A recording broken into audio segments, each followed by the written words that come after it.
Okay,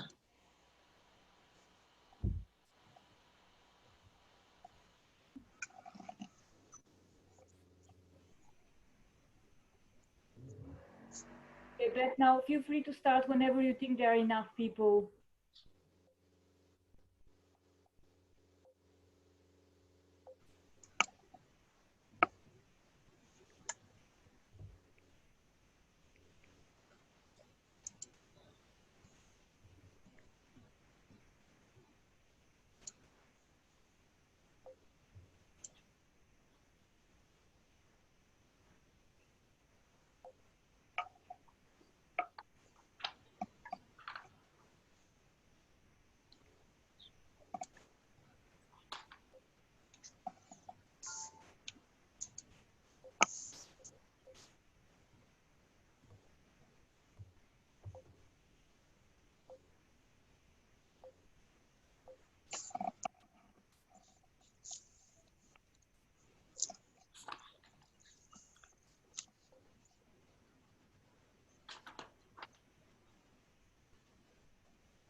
Okay, right.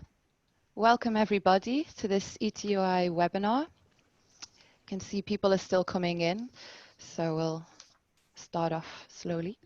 This is the launch of HesaMag issue 21, the real work of art. HesaMag is the ETUI's biannual magazine on health and safety and working conditions in Europe. So it comes out twice a year, and each issue is on a special thematic topic. And this issue was on artists and the working lives of artists.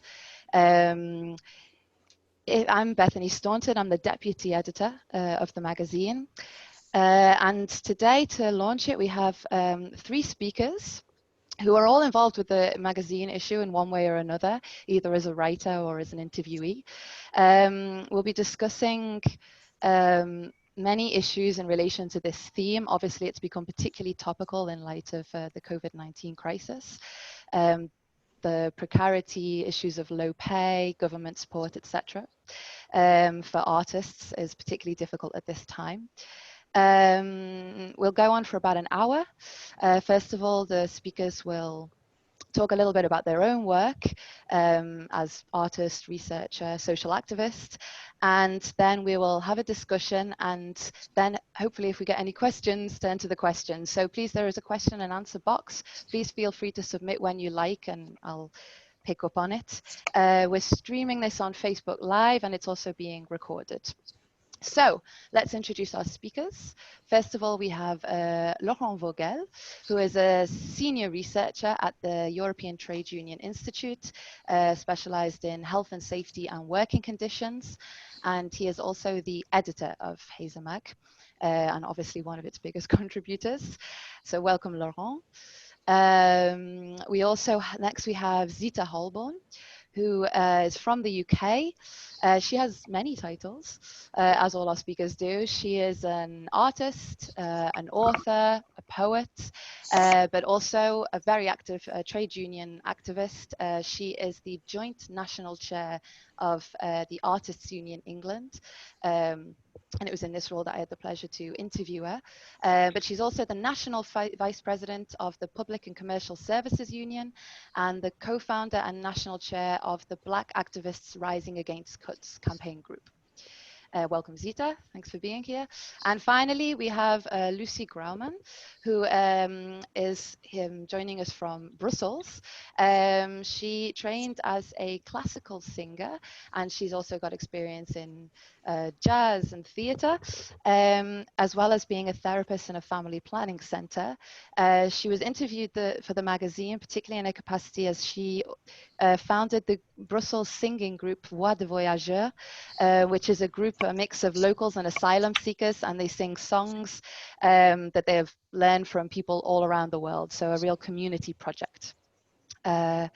Okay, so now we've done introductions. Laurent, let's begin with you. Could you tell us a bit more about this issue?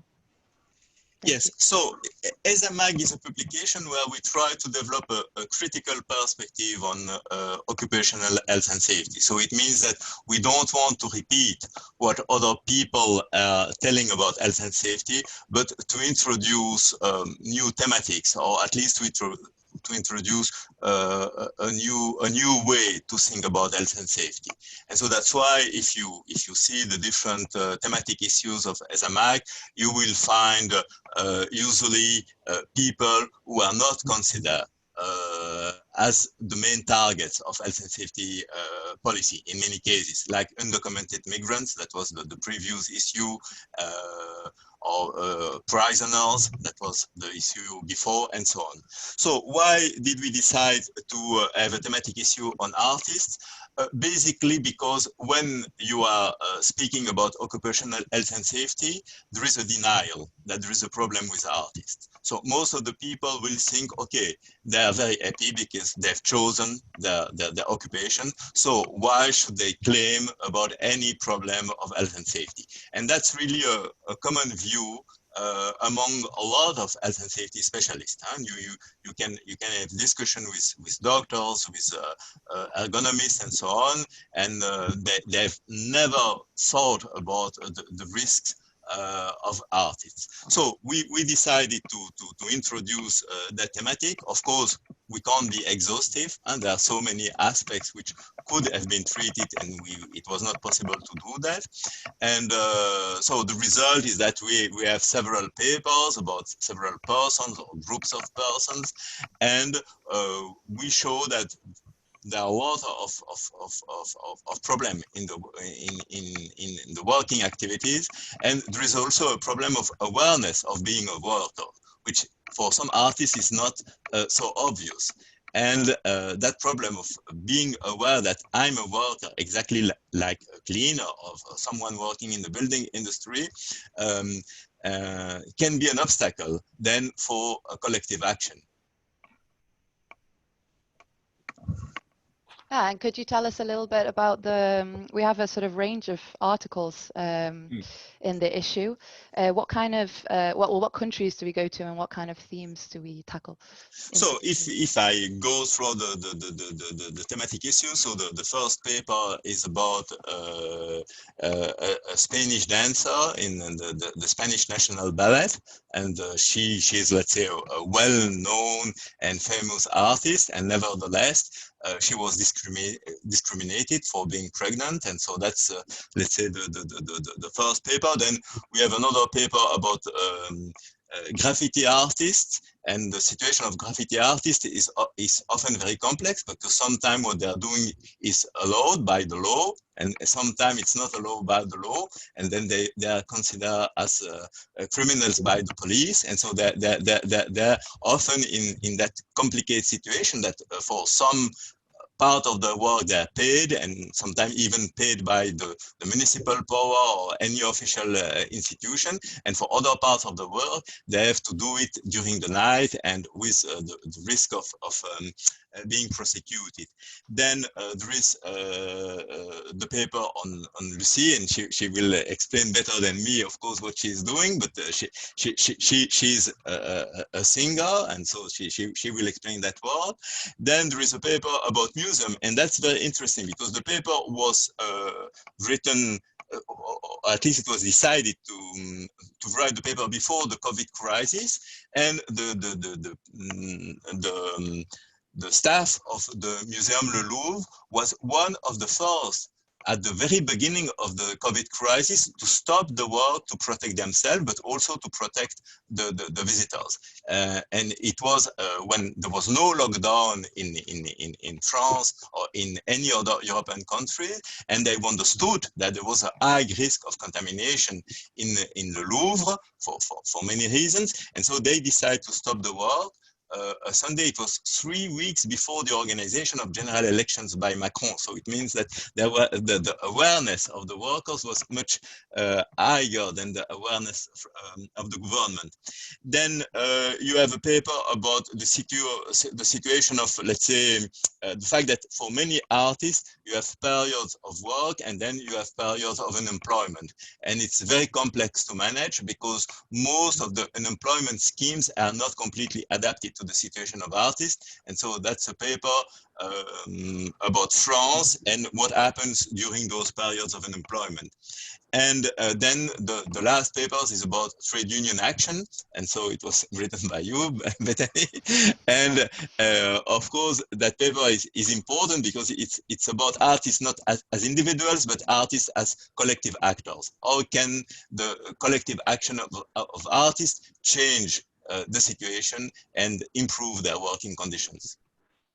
Well, I think that brings us perfectly to Zita, who would know more about this than many people.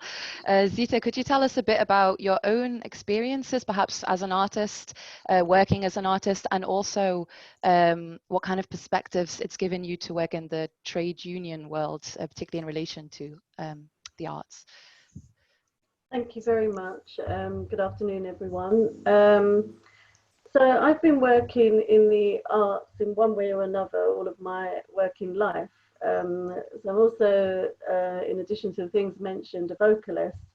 And I started off really as a graphic designer and a vocalist, and just involved in all aspects of art. So performance poet, you know, a published poet, an author, a writer, and a visual artist, and I curate art exhibitions as well, and do some design work. So I've kind of seen it from all different angles, but in reality, the common issues we face are the same, you know, in terms of exploitation, expecting us to do our work for little pay or even no pay.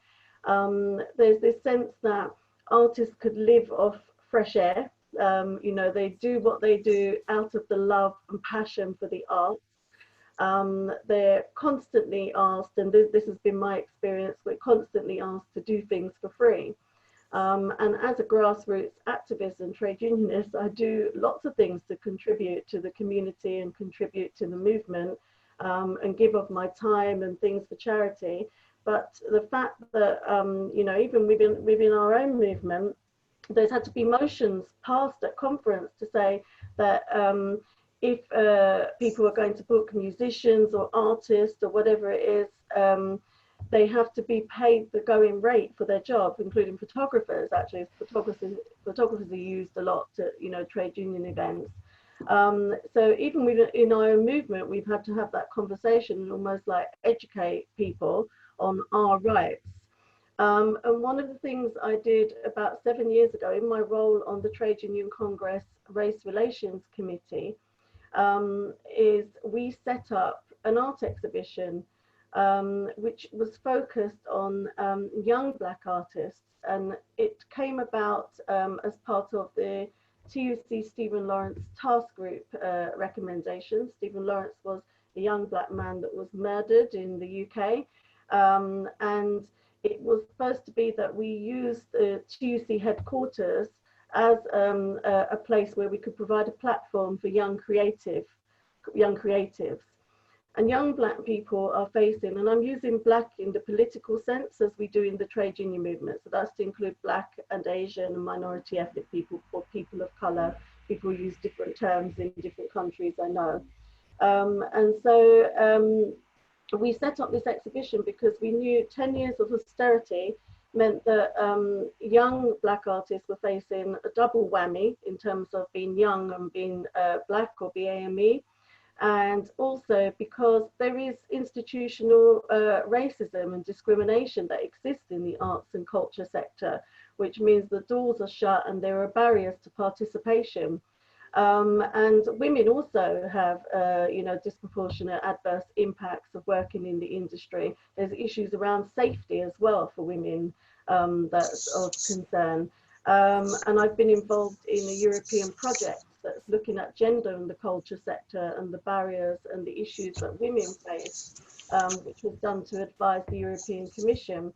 So we're constantly almost having to defend ourselves and promote ourselves as a professional and remind people that we are a worker. And the experience, Artists Union England is quite a young union, so we've only been affiliated to the Trade Union Congress for 3 years, but we were born out of the need for somebody to be doing something as in a collective way for artists. And there is a requirement that members of our union are socially engaged artists, and that means that those are the artists that work in the community, that don't get paid a lot, that do really important work around people that are underrepresented and exploited and face discrimination and face personal challenges using the arts. And 10 years of austerity has meant that lots of the projects that were funded, all of that funding has ceased to exist in local authorities. You know, they've completely slashed the funding for the arts and creativity without recognizing actually the importance of art in terms of therapy, in terms of healing, in terms of equality, in terms of social inclusion and cultural awareness, and all of those sorts of positive things that are really important for communities and for society at large, and indeed for workplaces. So our membership had already been suffering through that 10 years of austerity, and then we've been hit by COVID, and COVID, as everybody will know, has really impacted on the arts and culture sector as well as the leisure sector and aviation. But it has meant that a lot of the work that our membership was involved in has completely dried up, has come to a standstill, and they literally live in hand to mouth. And what we've found, we've had to lobby the government and write to the government and raise concerns, because a lot of our members have fallen through the gaps in terms of the measures that have been put in place during the COVID-19 crisis to support people through that. A large number of our members are self-employed, but because of the precarious nature of their work, they will also often be doing a part-time job somewhere else. And that job is likely to be precarious and low paid. You know, it could be in a fast food restaurant or cleaning or something like that, where the employers are not particularly good towards workers in the first place. And so they may find that actually that job has gone, and they're really struggling to survive. And then there's another issue around studio space. So we have, you know, rogue landlords that don't adhere to health and safety and don't make sure that there's proper provisions, proper sanitation, that buildings are safe. But the problem artists have, who are low paid artists in the way our members are, is that they can't afford some high-tech, modern, you know, spectacular studio space because they don't earn enough to be able to pay for that. So they're stuck in this position of being in an unsafe environment with rogue landlords, you know, pretty much allowed to get away with what they're doing, and stuck in the middle because they can't work from home. Another issue around coronavirus is that because of the lockdown, where some of our members did work in studios, they can't access their studios. So the studios are closed on safety grounds because of the virus, the pandemic. And that means that they can't even produce work. But what they also found is much of their work has just been cancelled out. So any forward contracts that they had have just come to a standstill.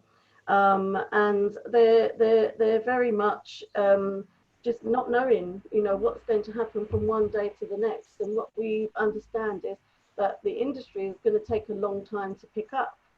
Whilst there are bits and pieces happening now virtually, because I think when lockdown first happened, people didn't think that it would be for such a long period. And now people are starting to do projects and arts things online.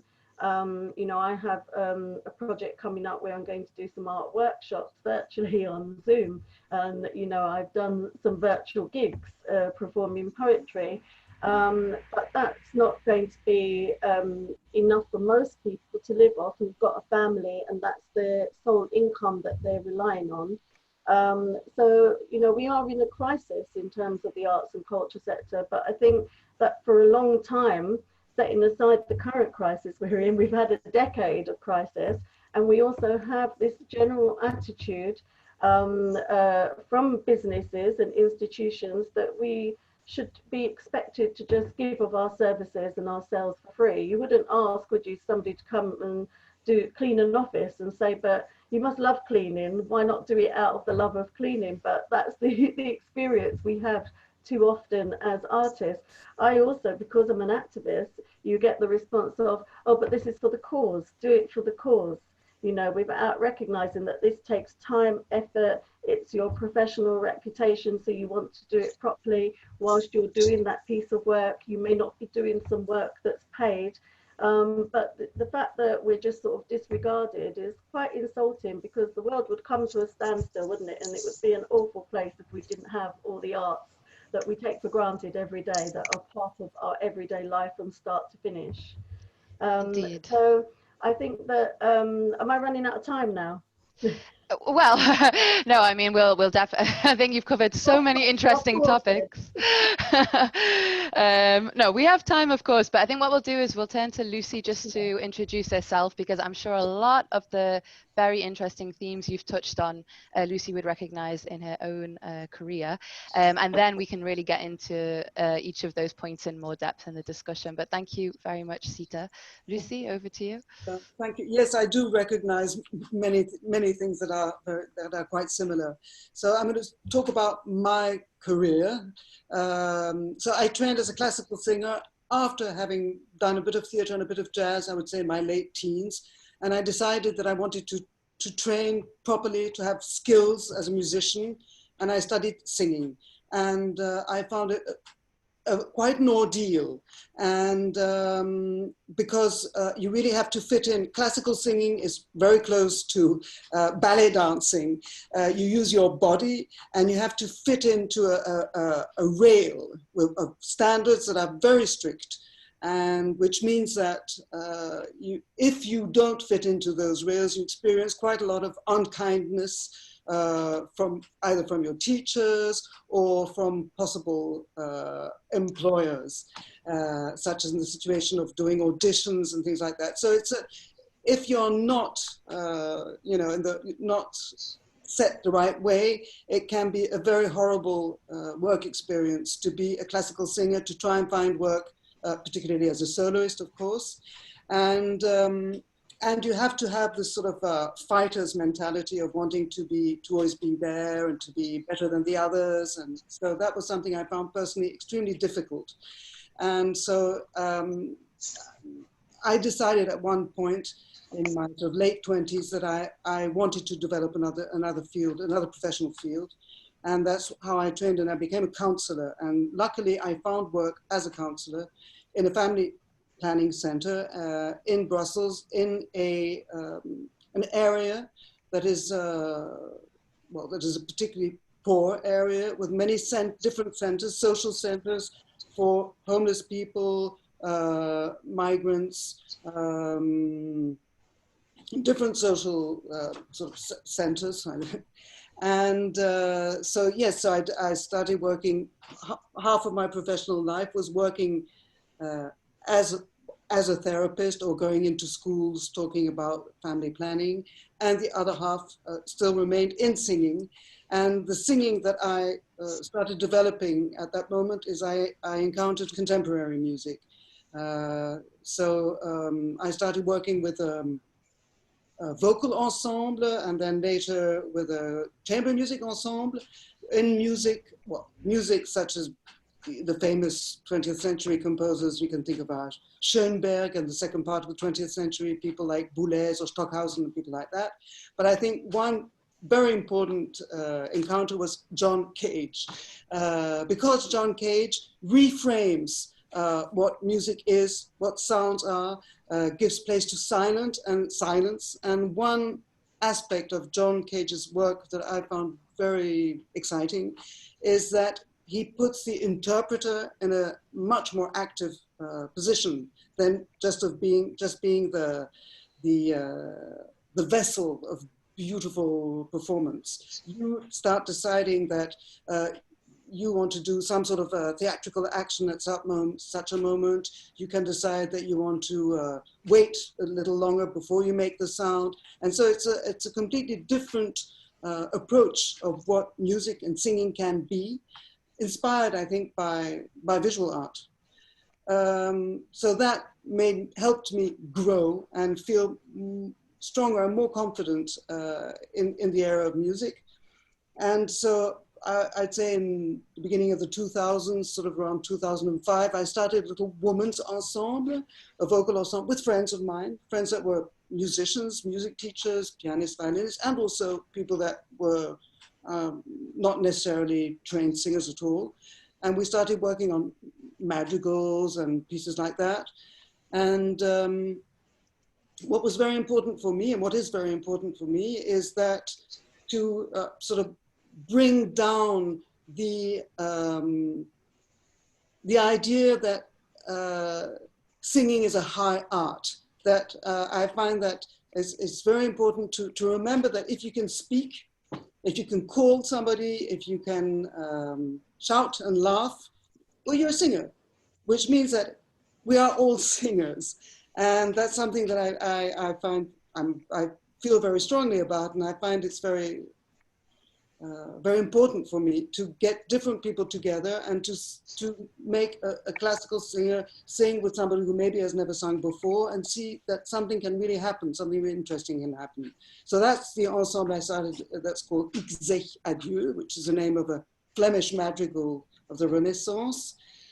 And then later in 2009, with my family planning work, I started working with asylum seekers, women, on very, very humble work. It was just, it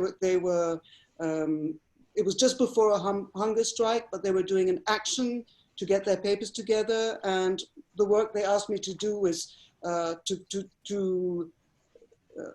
where I work, we have a space for homeless people where they can take showers and do their laundry. So I met these women there and gave them towels for taking showers and did the laundry with them. And that's where I asked a woman to teach me a song, a Congolese woman. I said, do you sing? Can you teach me a song? And she taught me a song. And she taught me a song, and she laughed at me because I was pronouncing badly, because I was making mistakes and everything. She had to make me do it again and again.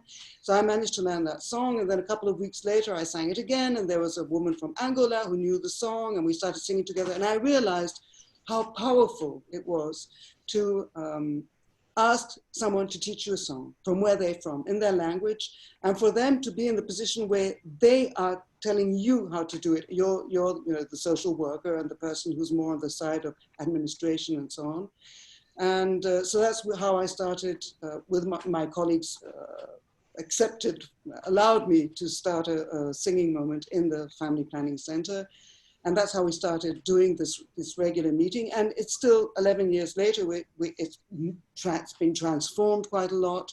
I haven't been active anymore in searching for the asylum seekers. I would have to go to places, centers where people are, and it is a lot of work. You have to go there and meet the people and ask who likes to sing and invite them and even take them, meet them, bring them along, and so on. So that I've been a bit lazy about in the past few years, but the group has really developed and grown, and there are lots of people who are sort of second generation migrants. So people that come from Italy, Sicily, Greece, and Turkey, and who also teach us songs. So we have a huge repertoire of songs from all over, which means everybody sings the songs of everybody. So Africans sing Afghanistan songs, and everybody sings a song from North Africa. And so everybody gets the experience of feeling in their mouth, with their articulation and their body, the sounds of all these different languages and countries. The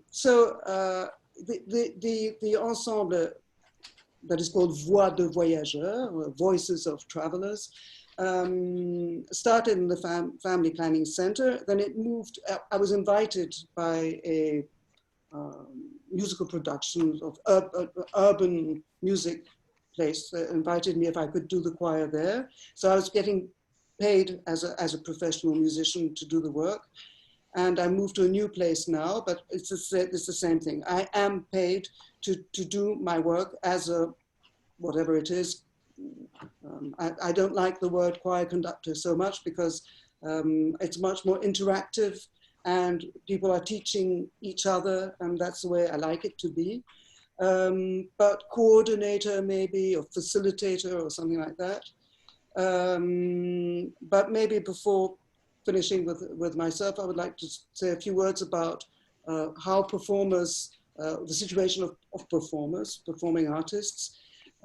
We have in Belgium the possibility for performing artists to get unemployment money. So the idea is that when they don't work, they can get unemployment money. But to be able to qualify for this unemployment benefit, you have to have worked continuously with a contract for, now I don't know the precise number of months, and it depends on your age, but it would be something like 18 months or maybe 12 months. Now imagine who will employ a singer or actor or dancer continuously for 18 months or 12 months. It's very, very, very rare. I mean, you are employed like that if you're working in a philharmonic orchestra, if you are in a company, a dance company, if as a singer you're singing in the opera choir, for instance, or something like that, if you're in an institution in which they can give you these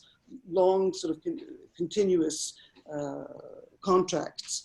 And the people that are able to get these contracts, once they have the possibility of getting this unemployment money, are regularly summoned by the administration to prove that they have been searching for work, but with the same criteria as if they were, say, an accountant.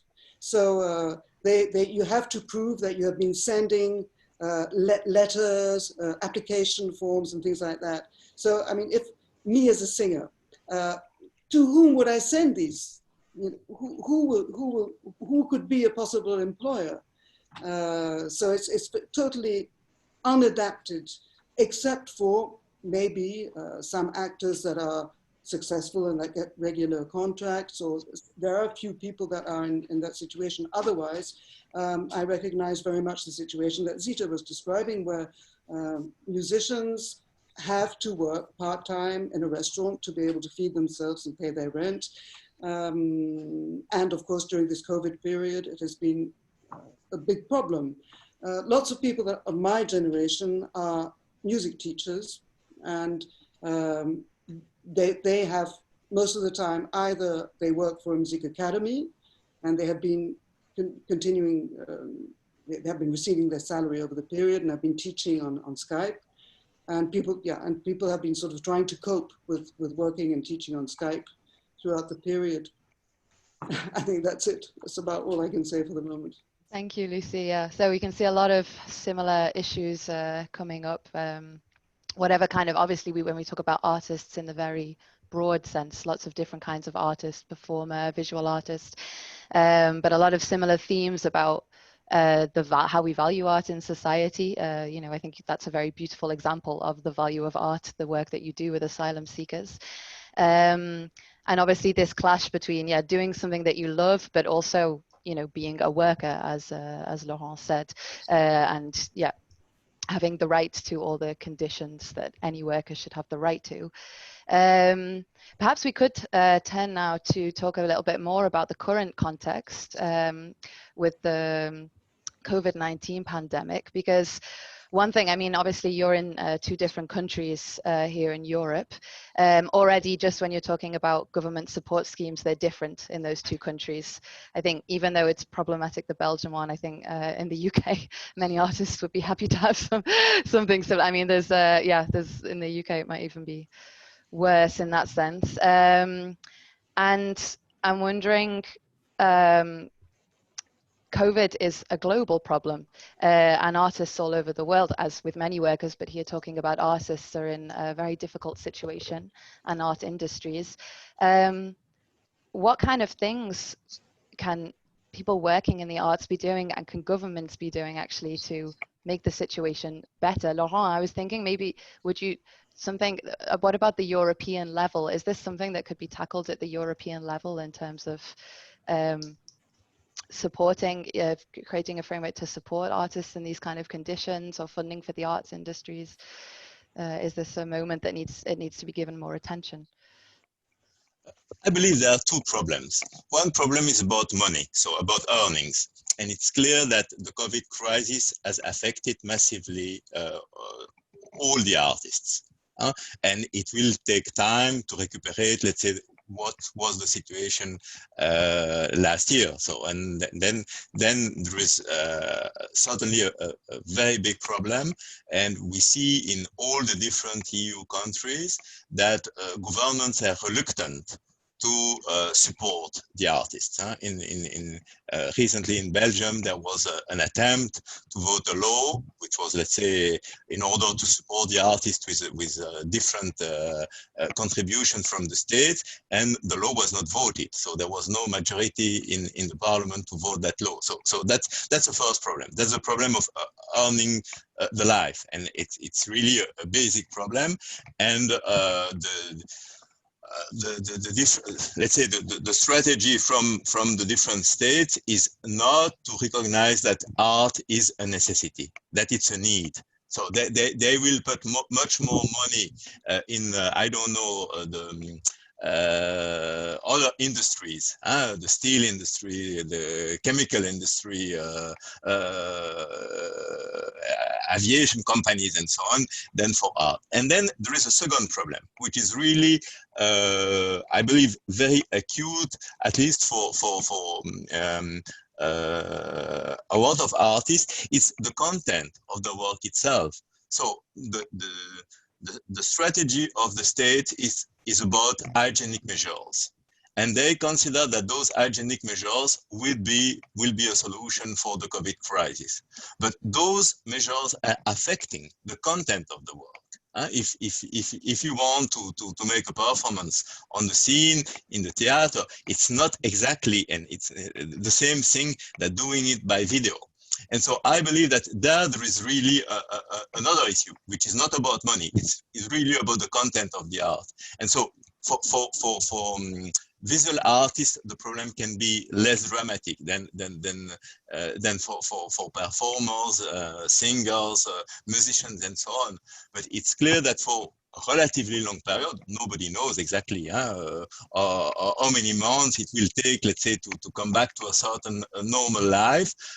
Even if you solve the issue of money and of earning your life, still there is a big problem of how to perform in the new conditions. And on that point of view, I believe that the only solution is really to let the artists themselves discuss about how to reorganize their work. And now we have, so in the COVID crisis, we have, let's say, a very authoritarian policy from the government. So they say, okay, that's what you have to do, and that's what you can't do. And in many cases, it's not adapted to the reality of working conditions. That's true for artists, that's true for a lot of other sectors. For instance, teachers have the same kind of problem, and people working in healthcare have also the same kind of problem. And so, basically, for me, it's a question of workplace democracy. So how to make that workers themselves could decide about the work organization, the way they're organizing their work, and adapting, if it's necessary to adapt them, the hygienic measures to the reality of their work. And that's not the economic dimension. It's really the dimension of the work organization, the content of the work. And until now, I didn't see, let's say, any positive answer from the government in any EU countries about that issue. Yeah, well, often that's about pressure as well, isn't it? And perhaps Zita could talk about, I mean, obviously the article I interviewed you for was about organizing artists in the union movement. there can be many challenges to that. I mean, you talk about workplace democracy. Obviously, many artists do not, as freelancers, do not have a workplace in the same way that you would if you worked in a company or something like this. So I was wondering, yeah, Zita, could you talk a bit about what kind of challenges does this create as a trade union organizer in this world, and how can they be overcome? So yeah, when I compare my two unions, you know, it's very different how we have to organise in Artists Union England, because most of the members who members of PCS are working in a physical workplace, and so you can go in there and organise and have branch structures and have union meetings for those workers, negotiate with the employer. And incidentally, we do have cultural sector workers who are members of PCS. So the people that work in all the main museums and galleries across the UK are members of PCS Union. So it's a culture sector that we have, a culture sector group within the union. And also museums and galleries have been closed during this period, and a lot of the workers are precarious workers. They work for agencies or for outsourced employers, not directly by the museum or gallery. So there's lots of different terms of conditions and pay, and now they're talking about opening those spaces up, or opening them up safely, but obviously that raises concerns for those workers having to physically go back into workplaces. So I just wanted to mention that, because I didn't at the beginning, because that's another set of problems for, you know, culture sector workers. But for our members, what we haven't been able to do, and it's something that I want to us to work towards, and we want to work towards, is to be able to have some sort of negotiating process and body where we can speak to employers who have large numbers of you know, artists working for them, and most of the time it will be on short contracts on a self-employed basis. But the fact that they engage, so museums and galleries are one example of engaging people in the visual arts to work with them. And in other countries that has been done, and there's been some recognition agreements through government locally in cities. So for example, in Canada, that's been done. So I think that that would help, because it would be, and having some recognition agreements with large institutions, and perhaps start with larger institutions and bodies in the arts and then move on from there. It would get them into the idea of actually there is a union for these workers. I mean, they do engage with us when we represent our members, you know, when there are issues, they do engage with us even without a recognition agreement. And we do represent members, but having collective bargaining is tricky, but it's something I think that's much needed, because we do need to get just society at large, but businesses in particular, to get into the mindset of the fact that these are workers. They're not just people to come in, do a bit of work for you, and you can exploit them or renege on what you've agreed, or not pay them the right value for the work they've done, or cancel their work at the last moment because something else has come up that you want to do. And I think that that would strengthen the position for our members. And what we also need, but what we also do is to try and get people into the habit of agreeing contracts, because often things are chats and verbal agreements and email exchanges. And of course, in law, those things can be recognized as verbal contracts and contracts of work. But getting people to understand their own rights, but also what they can do to assert their rights as artists, is important too.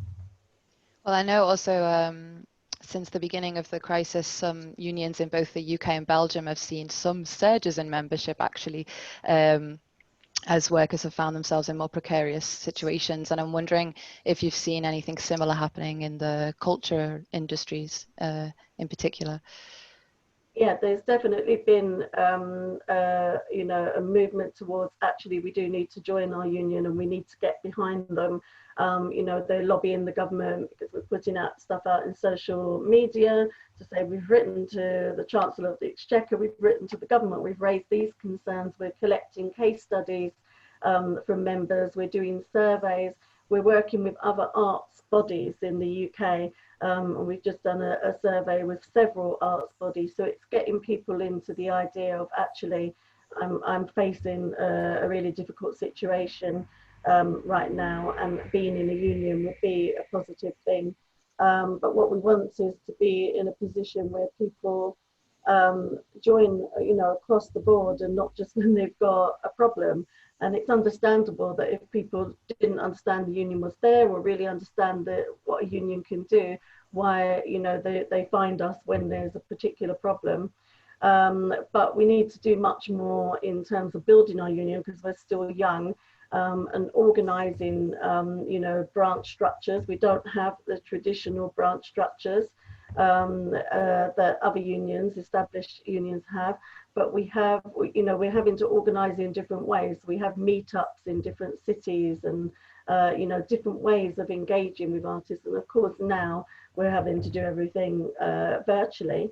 But in some ways, because people are busy juggling, their self-employed artwork, art jobs, as well as other jobs, and looking after families, and perhaps working round the clock and doing different shifts and balancing everything. In some ways, having that virtual contact is a way. Obviously physical always feels better, and you can do more and communicate better when you're physically together, but it makes it accessible in some ways. So not that we want to stay in the virtual world when we're through the coronavirus pandemic, but perhaps it teaches us that there are ways that we can reach out using technology that we didn't use as much as we did before. Yeah, absolutely. And Lucy, from your experience in different parts of the art world, particularly in classical music, what did you see of people's interest in perhaps collective action, joining a union, this kind of thing? Do you think there's an appetite for that, or do you think it's quite difficult? I don't really know. I mean, I've seen quite a lot of things happening on Facebook, and people have been, there are people that are trying to get people to get grouped and everything. But I do see a sort of, how to say, yeah, I don't really know. I think there is a movement in that direction, but there is part of that movement that is sort of there's a corporatist aspect to it. Is that an understandable word in English? Yeah, it's quite an EU word, but European word. Yeah. Inside, outside. Oh, you can come into our group because and then sort of like it's open to people that have the diplomas and things like that. That's sometimes a tendency that I see in. You don't want anybody to come into your group. And so there's an artists union, there are a few things like that, but there are also, the l'Union des Artistes is not a union. It's like a group, it's something different. But as for, I see that many people are finding alternative ways, for instance, all the festivals have been cancelled, of course. The music festivals have cancelled. All the summer workshops and things like that have been cancelled. But lots and lots of people are doing sort of little initiatives of organizing workshops and concerts that are adapted to the situation.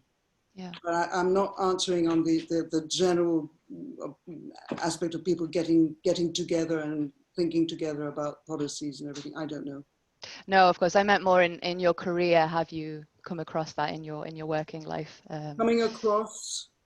In terms of when you've worked with singers, etc., have you seen examples of union activism in the arts world that you've been working in? I meant more in this sense. I sang for many years. I sang in professional choir, and most of my colleagues were very anti-union. I had a colleague who was one of the oldest singers in the choir, and she was a representative of the union, and people would laugh at her, because it goes with the mentality of, oh, the rehearsal stops at 12:30 and you don't want to sing an extra minute and things like that. But when I was singing in the choir, I didn't want to sing an extra minute. I'm exaggerating when I'm saying an extra minute, but because you are giving your body, and you're giving your your voice to something that you have not decided to do. Because when you're singing in a professional choir, you're not singing the music you want to sing. You're not singing with the people you want to sing, and you're not being conducted by somebody you want to be conducted by. And so you do it because you're doing it professionally and you have to earn a living. So you don't want to give gifts, you know, you don't want to give your body for free. So that was a mentality I could really understand, and that I couldn't really follow my colleagues when they were sort of giggling and sort of making out that the union was silly. But that's what my experience. Yeah. Well, come across both those kind of sides. It has. I mean, this is it's not an example, a general example. It's not like that. I think at the Brussels National Opera, I think the union really is active and really protects the musicians. Yeah. We've seen some fantastic examples in Paris, in Chicago, of real strong strike action in artists, and I think particularly when they're in a choir or an orchestra. Laurent, do you think that, so in terms of talking about perhaps this gap to be bridged between trade union activism and artists perhaps working in quite individualist bubbles, I mean, is this also something that from the trade union side more needs to be done to kind of reach out to these people? And perhaps also in your experience as a researcher in health and safety research, do you think it's a neglected class of workers to some extent compared to other occupations? Yes, definitively. And I believe that there is a lot of work to be done by the unions to understand what it means to work as an artist. And I believe that the view that so artists have chosen their occupation, so they're happy people and so on, it's also something that exists inside the union. So it's not only in the society, but it's also inside the union. And so in order to change that, I believe that what is needed, and that's common with a lot of other sectors in the society, is to get rid of the productivist view of capitalism. So in the productivist view, what is important is to produce material goods. And sometimes artists themselves, they're using that as a defensive argument. They say, oh yes, we are contributing by, I don't know, let's say 1 or 2 or 3 or 5% to the global product of our country. But what we have seen with the COVID crisis, that a lot of other activities were not about producing material goods. Healthcare people, cleaners, and people were also teachers and so on, were really responding to the most important vital needs of the society. And I believe that the artistic activity is also a vital need of the society. And that there is an important change which is needed also inside the union about that productivist view of what is a society and what is important or less important in the society. And so I believe that it could be, or let's say, also a bridge to the artist. And then from the artist, the point is certainly the issue of collective awareness of their conditions. So many artists are seeing themselves as an exception in the world, while there are millions of artists in sometime full-time, sometime mid-time workers. And so then there is a double movement, a movement from the unions, but also a movement from the artists. We do have a question. You can all see it if you put up the question and answer, because it's quite long, so I'll try to summarize. And so, yeah, they say that when you say work, so I think what the person is trying to ask is what kind of, in terms of what is an artist's expectations, because it seems like there are many different issues. So obviously there's the issue of, is it about they need more employment opportunities? Is it about the main issue about the fact that they don't get paid for the preparation that leads to actually producing the art? Is it the main issue that there's no pay at all? Yeah, perhaps are there any, perhaps Zita could answer, are some of these issues bigger than others, or is it a sort of global issue that it all needs to be tackled equally? Yeah, thank you for that question. really it's a matter of all of those issues, because how an artist and the person that's commissioning them decides the payment will work will be a discussion they'll have. So they might be paid, you know, for pieces of work, for their time, for the resources they use to create that work, for the finished piece, for the production of it, for edits, or they may, often what happens is a round figure, you know, that's agreed, a total figure, because the artist has calculated this is what it's going to take for me to do this.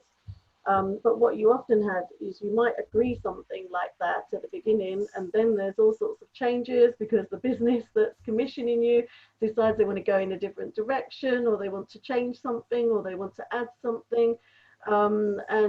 It's important for artists to then make sure they get paid for their time, and often the business won't want to do that. They don't recognize that actually you have to buy materials and products to create that art. It takes time, so that is your working day. So if you're in a job with an employer, obviously you'd be paid your hourly rate, your monthly rate, or whatever it is. And if there is more to do or more detail to input, that's going to take longer. So what you might have said was, you know, the price at the beginning, if it's not set out that if there's extra work, it's going to cost more. What you often have is a dispute because the employer doesn't want to pay for that time. The other issue is that sometimes galleries and that sort of thing, they cancel. So they've commissioned you to do a project, and it might not just be, you know, producing a piece of work, but putting on a whole project over a period of time. Somebody else comes in, takes over that director role, or, you know, there's a change in the stance of the business or how they want to direct their funds, and they cancel on you. But they haven't yet paid you, and you've done all the preparation. So there's that issue. And then you have the people that say, oh, can you just produce this for us? It's for a campaign, or it's for this thing. And they don't even offer payment. They try it on first to see if they can get it for free. And then when you go back and say, what's the fee? There's two things that happen. Sometimes they've had a budget all along, but they try it on to see if they can get it for free. They'll say, okay, we've got this budget, or we can offer you this much. Or you get the response that, well, wouldn't you just want to do it out of the love of it? Or it's good exposure. But good exposure for who? If you've been doing it for 20 years and you've already got a professional reputation and you're an expert in your field, you don't want, and you're not looking for exposure. And it's also exploitative to do that to young people who do need the exposure, because they should also be paid for their time and work. Why are they expected to live off fresh air because they're young? Which comes back to what I was saying about the Roots Cultural Identity collective and exhibition that I run, which is about, it's twofold really. It's about giving the exposure to the artists and try to get them a platform to exhibit at places they wouldn't normally be able to exhibit, or they'd find it very difficult. That will generate then some work, you know, and some commissions or some, you know, purchases.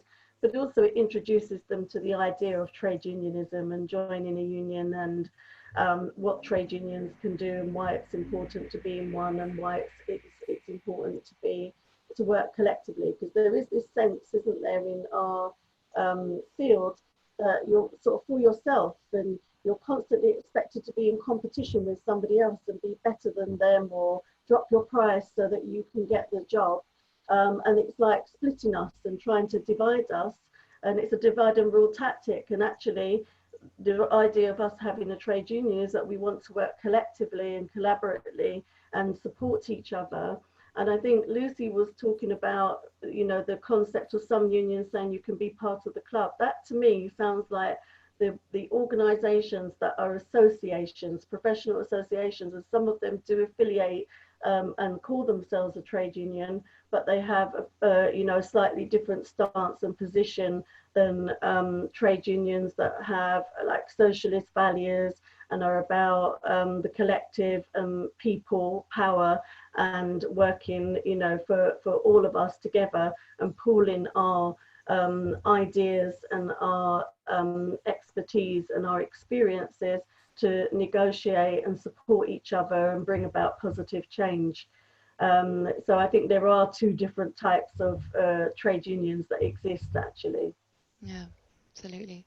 So coming up to, well, 4 o'clock, final words. Is this crisis a moment of despair for artists or a moment of opportunity, or a bit of both? I mean, Lucy, what do you see coming out of this this difficult period for artists?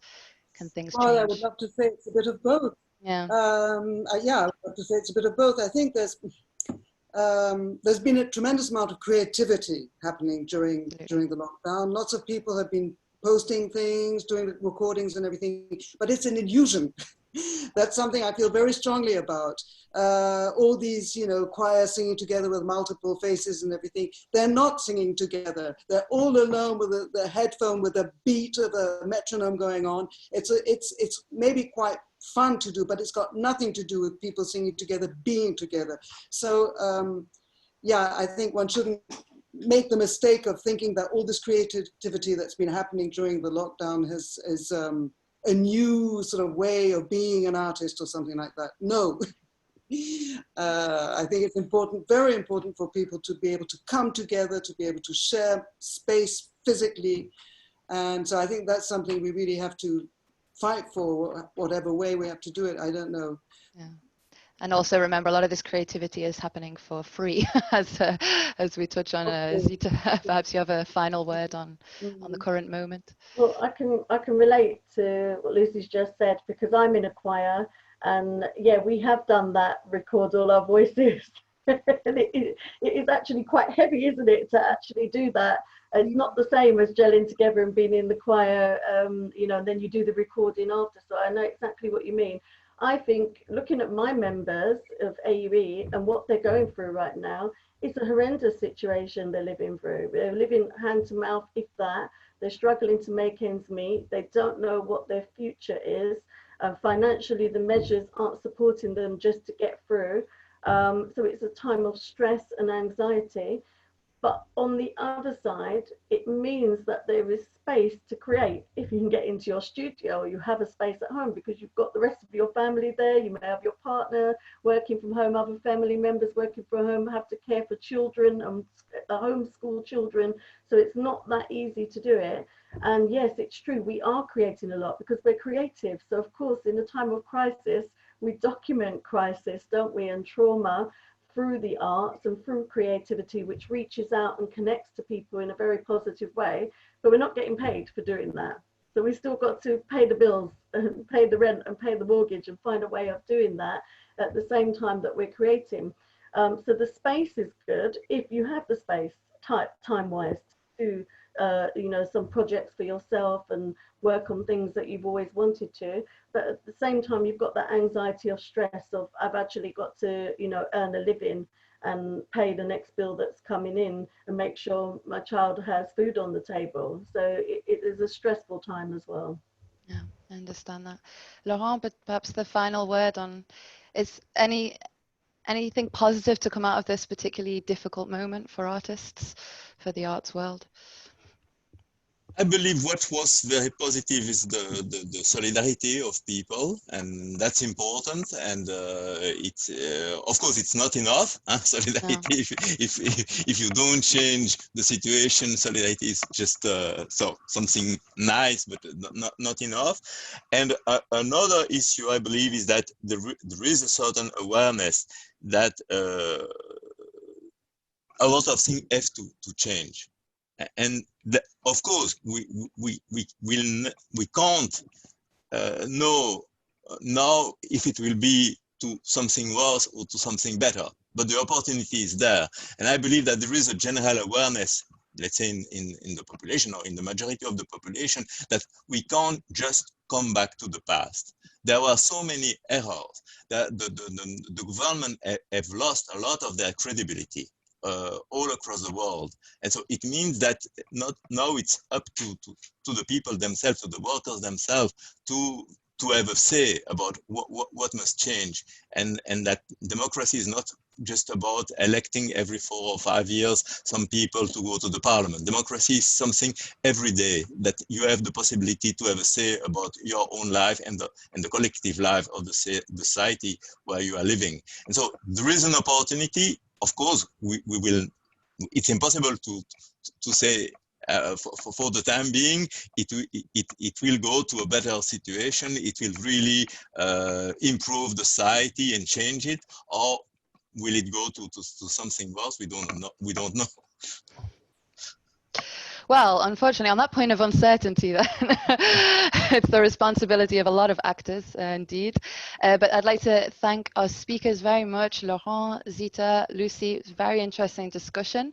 For anyone watching, please feel free to subscribe to the magazine. You can do so for free online if you go to the ETUI website. I think the link has been put in the question and answer box, and it will be delivered to your door for free, or you can just read it online.